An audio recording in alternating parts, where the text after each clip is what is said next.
Agriculture, 9 साल में किसानों की आयु आज तक उनकी आय दुगनी नहीं हुई जैसा कि सरकार ने वादा किया था। हमने देखा कि एमएसपी का जो वादा था वो भी पूरा नहीं हुआ।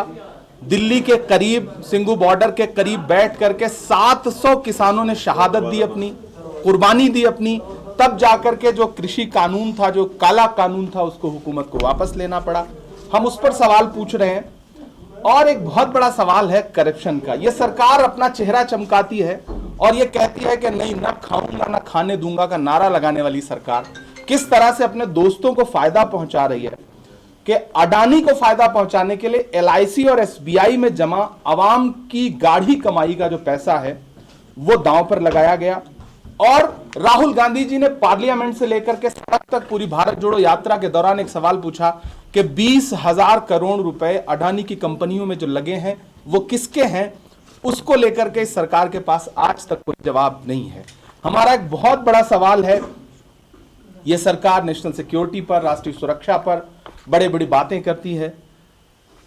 पार्लियामेंट में की स्पीचेस में home minister, defence minister, prime minister बड़ी बड़ी बातें करते हैं, लेकिन चाइना के मुद्दे पे सरकार को सांप सूंघ जाता है। लाल आंख दिखाने की बात करने वाली हुकूमत 2020 में चाइना को क्लीन चिट दे देती है, जबकि चाइना आज भी हमारी जमीन को कब्जा करके बैठा हुआ है। उस पे हमने पार्लियामेंट में मुसलसल सवाल पूछे, लेकिन सरकार भागती रही और पार्लियामेंट को एडजर्न करती रही, चर्चा से भागती रही। एक बड़ा सवाल है सामाजिक सद्भाव का। आप सब ने देखा, हालिया दिनों में कर्नाटक का इलेक्शन हो या उससे पहले के इलेक्शन हो, प्रधानमंत्री, गृह मंत्री, भारतीय जनता पार्टी के राष्ट्रीय अध्यक्ष जेपी नड्डा जी, इन सब के भाषण उठा करके देखेंगे तो प्राइम मिनिस्टर का जो मेयार है उस मेयार से बहुत नीचे उतर के उन्होंने मौजूदा वक्त में बातें की। होम मिनिस्टर ने कहा कि अगर कांग्रेस कर्नाटक में जीती तो दंगे होंगे, जबकि उसी वक्त मणिपुर जल रहा था जहां पे भाजपा की सरकार है। तो ये इलेक्शनों के दौरान जिस तरह से ये सामाजिक सद्भाव को नुकसान पहुंचाते हैं, यकजहती को नुकसान पहुंचाते हैं, हम उनसे इस पर भी सवाल पूछ रहे हैं। हम उनसे सवाल पूछ रहे हैं कि सोशल जस्टिस का क्या हुआ। महिलाएं, दलित, एससी, एसटी, ओबीसी और माइनॉरिटीज के साथ ये सरकार उनके खिलाफ हो रहे हर जुल्म पर चुप है। सबसे बड़ी बात कि बेटियां जिन्होंने ओलंपिक लाया है इस देश के लिए, मेडल लाया, ओलंपिक मेडल लाया है, वो तकरीबन 1 महीने से प्रधानमंत्री के घर के पास पार्लियामेंट से महज 800 मीटर की दूरी पर बैठ करके भारतीय जनता पार्टी के एक एमपी के खिलाफ लगातार बात कर रही हैं। सुप्रीम कोर्ट के दखल के बाद उसके खिलाफ पास्को में एफआईआर दर्ज होता है, लेकिन आज तक उसकी अरेस्टिंग नहीं होती। बेटियां मुसलसल सरकार से पूछ रही हैं कि आपका बेटी बचाओ बेटी पढ़ाओ का नारा कहां चला गया।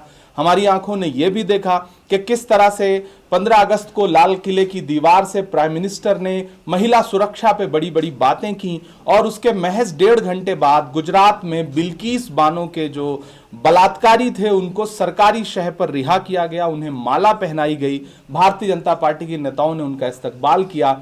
तो हम प्रधानमंत्री से पूछना चाहते हैं कि आपके बेटी बचाओ बेटी पढ़ाओ नारे की सच्चाई क्या है, आपके एससी, एसटी, ओबीसी को लेकर के आपके जो बड़े बड़े दावे हैं उसकी सच्चाई क्या है, उस पर जवाब दीजिए। हमारा एक बहुत बड़ा सवाल है कि जो लोकतांत्रिक संस्थाएं हैं उनको लेकर के किस तरह से ये हुकूमत अपोजिशन के नेताओं को कुचलने की कोशिश कर रही है। ईडी, सीबीआई के जरिए विपक्ष के सारे लीडर्स को दबाया जा रहा है, उनकी आवाज को दबाने की कोशिश की जा रही है। इलेक्शन में किस तरह से ईडी का इस्तेमाल करके हुकूमतें लूटी गईं, आप सब ने देखा। मध्य प्रदेश में, महाराष्ट्र में, कर्नाटका में, मणिपुर में हुकूमतों को लूटा गया, जमहूरियत को लूटने का काम किया इस सरकार ने। हम इस 9 साल के पूरे होने पर 9 सवालों में से एक सवाल इस हुकूमत से यह भी पूछ रहे हैं। हमारा एक बहुत बड़ा सवाल है कि सोशल वेलफेयर की जो आपकी स्कीम्स थी उसमें कटौती क्यों की आपने। मनरेगा जो आवाम के लिए, गरीब मजदूर के लिए बहुत अच्छी स्कीम है, उसके बजट में आपने कटौती कर दी। आदिवासी और गरीब और ज़रूरतमंद के सपनों को आप कुचल रहे हैं। और आखिरी सवाल हमारा जो बहुत अहम है वो है कि कोरोना मिसमैनेजमेंट में जहां 40 लाख लोग मारे गए इस मुल्क में सरकार के मिसमैनेजमेंट की वजह से, वहां पर आपने लोगों को, आपने देखा होगा, तस्वीरें देखी होंगी कि लाखों लाख लोग पलायन करने को मजबूर हुए, सड़कों पर पैदल हजारों हजार किलोमीटर चले, लेकिन हुकूमत के कान पर जूं नहीं रेंगी। ये हुकूमत सिर्फ थाली और ताली बजवाती रही, ये हुकूमत सिर्फ इवेंट करती रही, लोग मरते रहे, सेंट्रल विस्टा बनता रहा, आवाम मरती रही। ये हमारे 9 सवाल हैं जो हम इस हुकूमत से पूछ रहे हैं उनके 9 साल पूरे होने पर। बाकी आपके सवालात अगर हैं तो वो उनका इस्तकबाल है, उनका स्वागत है।